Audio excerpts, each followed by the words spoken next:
Lots of exponents. First, let's look at what exponential form is. Here we have a number and a superscript number on that. The larger number is called our base, and the smaller superscript number is the exponent. The exponent, although it might look intimidating, is just a tally mark to tell us how many times we have a 2 multiplying itself. Here is the expanded form of that same exponential form. 2 times 2 times 2 times 2 times 2 is the same as 2 to the 5th. So when we have 2 multiplying itself 5 times, we can just write 2 to the 5th. Let's notice a pattern here. 3 to the 4th is 81, 3 cubed is 27, 3 squared is 9, 3 to the 1st is 3, and we need to figure out what 3 to the 0 will be. What's going on the left side is that we're subtracting 1 from the exponent every time. What's going on the right is that we're dividing by 3 every time we go down. 81 divided by 3 is 27, divided by 3 is 9, divided by 3 is 3, divided by 3 is 1. So we see here that 3 to the 0 is 1. So we have our first exponent rule, the zero exponent. For any non-zero real number b, b to the 0 is 1. So as long as our base is not 0, any base to the 0 is 1. The expression 0 to the 0 is simply undefined. Let's evaluate this expression. 8 squared. If you'd like, we can show this in expanded form. 8 times 8 is 64.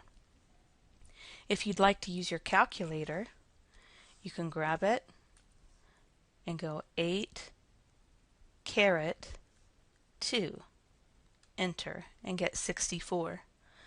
Also, there are so many times when we use the square that they have a special button here, so we don't have to use the caret button. So it's 8 squared, enter. Negative 3 to the 4. Well, let's write this in expanded form. It's negative 3 times negative 3 times negative 3 times negative 3. First off, can you tell me what the sign of the answer will be? It's going to be a positive because I have a negative times a negative is positive, times another negative is negative, times another negative is positive, and 3 times 3 times 3 times 3 is 81.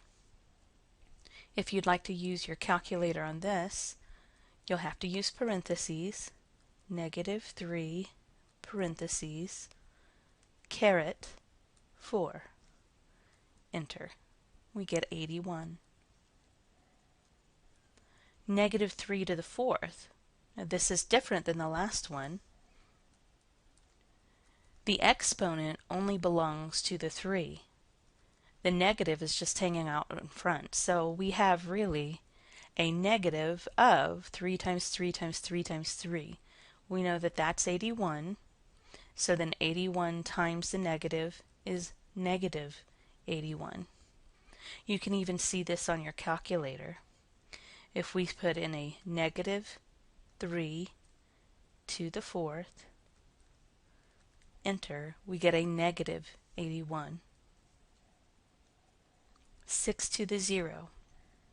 Remembering the zero exponent rule, we know that this is 1. Look at this example, 2 cubed times 2 to the 4th. 2 cubed, of course, means 2 times 2 times 2. 2 to the 4th means 2 times 2 times 2 times 2. Now how many 2's do I have multiplying each other? I have 7. And we know that the way to write that in exponential form is 2 to the 7th. Is there a shortcut that we could use? For instance, if I have 5 to the 5th times 5 to the 19th, I'm not going to want to write 5 times, and then 5 19 more times. We can see we get straight from here to here, bypassing the expanded form by simply adding the exponents. So 5 to the 5th times 5 to the 19th would be 5 to the 24th. That gives us the product rule for any real number a and natural numbers m and n. A to the m times a to the n equals a to the m plus n. So as long as your base is the same, you can add the exponents.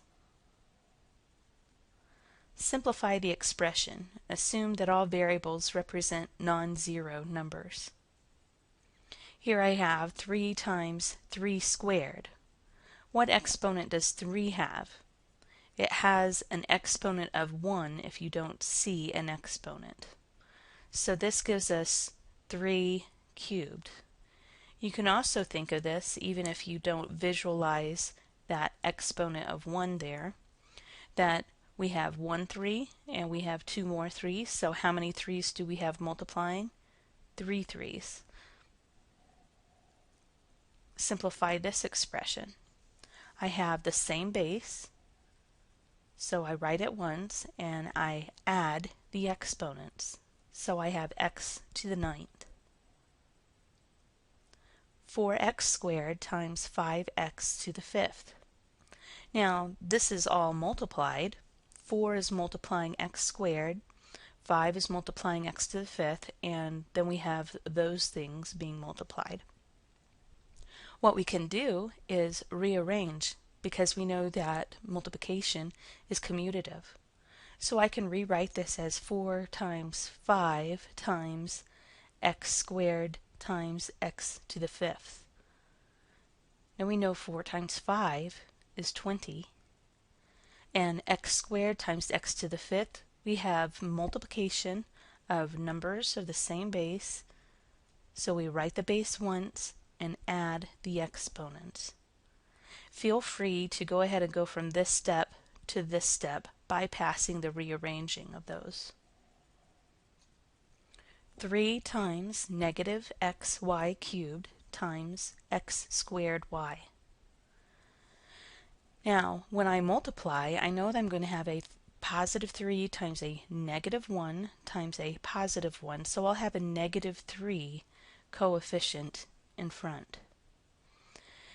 Now I have an x and an x squared. That means I have 3 x's multiplying each other. And I have y cubed and y. That means altogether I have y to the 4th. In this example, I have a to the 5th squared. A to the 5th squared literally means a to the 5th times a to the 5th. Now that I have this, I can use my product rule and go ahead and add my exponents. Now, is there a shortcut that I could use to get from here to here bypassing this? For example, if I have something like m squared to the 9th, I'm not going to want to write m squared 9 times. You can see here that if I already have a power and I'm raising it to another power, then I multiply the exponents. So in this case, we would have m to the 18th. That gives us our next exponent rule of raising a power to a power. For any real number a and natural numbers m and n, a to the m to the n equals a to the m times n. Or in other words, when we have a base that already has an exponent and we're raising it to another exponent, we simply multiply the exponents. Simplify the expression. Assume that all variables represent non-zero numbers. Here I have 2 cubed squared. So I have an exponent being raised to another exponent, raising a power to a power. That will give me 2 to the 6th. Here, you might want to handle this in a couple of steps. First, I have a power raised to another power, so I'm going to multiply those exponents. Then I'm multiplying by 5z to the 5th. Now I'm multiplying numbers of the same base, and when we multiply numbers of the same base, we add the exponents. So we would have z to the 11th and my 5 in the front. Now it's easy to get these two problems confused, so let's compare them side by side. B squared times b cubed. Remember that b squared times b cubed means b times b times b times b times b, which means b to the 5th. B squared cubed means b squared times b squared times b squared. And when I add up those exponents, I get b to the 6th. So the difference is, here I'm multiplying numbers of the same base, so I add the exponents. Here I'm raising a power to another power, so I multiply the exponents. Raising a product to a power. For any real numbers a and b and natural number n, ab to the n equals a to the n, b to the n. Simplify the expression. Assume that all variables represent non-zero numbers. According to that last property, when I have this in parentheses, all cubed, it means that that cube belongs to both of those factors in the parentheses. So I have a cubed and b cubed. If you'd like to see this longhand, we can write ab cubed as ab times ab times ab. Rearranging using the commutative property, I have a times a times a times b times b times b, and a times a times a is a cubed, b times b times b is b cubed. Negative 3r to the 4th t cubed, all squared. So that means that this exponent of 2 belongs to each thing in the parentheses. So I have a negative 3 squared is 9. R to the 4th squared, remember we're going to use our raising a power to a power rule. We multiply those exponents. T cubed squared, again, multiply the exponents. I might want to take this problem in a couple of steps. First, I have y cubed squared. Raising a power to another power, we multiply the exponents. Times x to the 4th cubed. I have an exponent raised to another exponent, so it's x to the 12th, and y cubed. Now I can put my y to the 6th and the y cubed together by adding the exponents.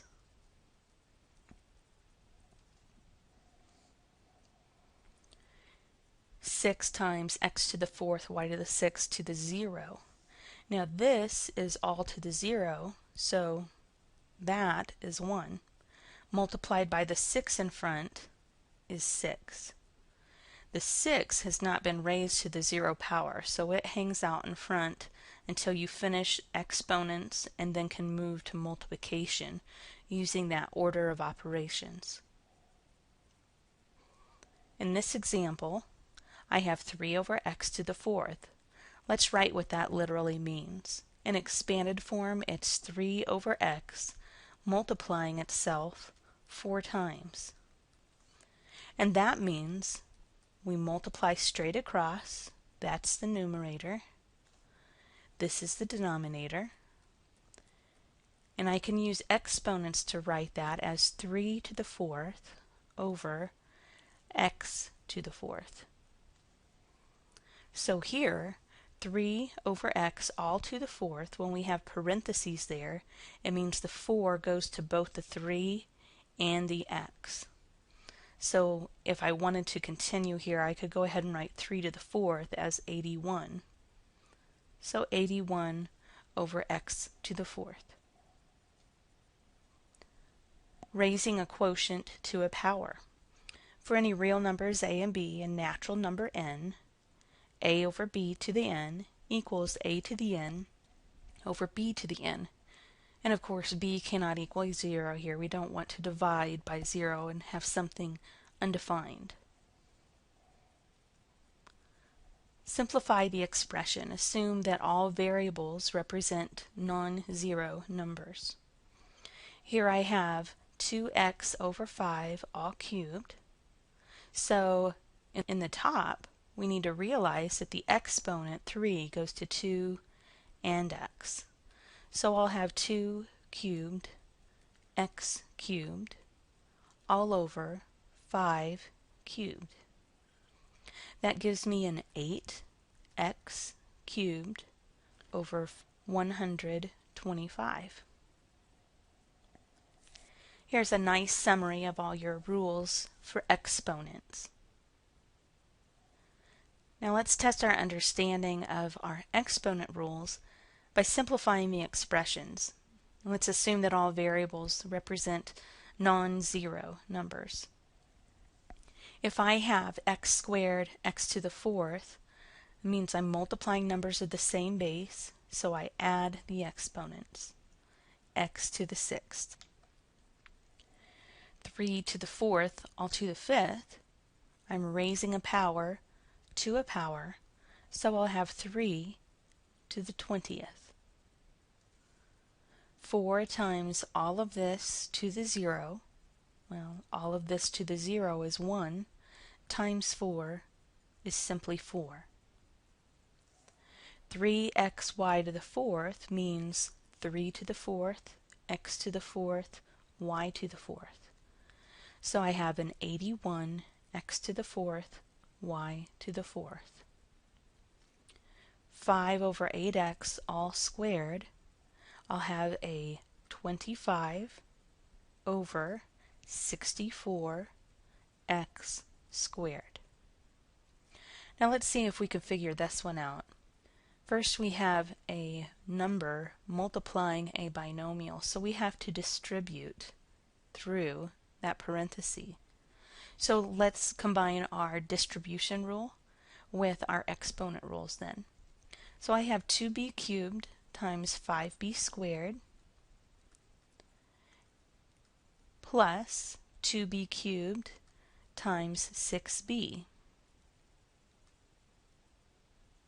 So here, 2 times 5, I'll have a 10. b to the 3 and 2 is 5. Plus 2 times 6 is 12. b to the 3 and 1 is 4. Write a simplified expression for the area of the figure. Well, first we're dealing with a rectangle, so let's find our formula for the area of a rectangle. It's length times width. So if area is length times width, then I know that I have 5x squared times 2x squared. Now if I have those multiplying, then of course 2 times 5 is 10, and x squared times x squared is going to be x to the fourth. Compound interest. If P dollars are deposited in an account that pays 5% annual interest, then the amount of money in the account after 3 years is P times the quantity 1 plus 0.05 cubed. Find the amount when P equals 1,000. So here, in this expression, we have only one variable, P, and they've given us this value, P, of 1,000. So we'll take this expression and write 1,000 instead of P. After this, let's use our order of operations. We want to go ahead and add what's inside the parentheses because we do parentheses first. So we have 1.05 in the parentheses. I now have multiplication and exponents, and we do exponents before multiplication. So let's grab the calculator and we'll put in there 1.05 caret 3. And then we want to multiply that result by 1,000.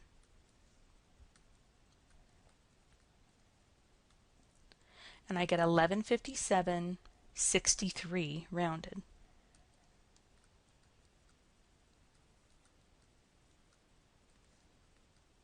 And let's go ahead and put our label.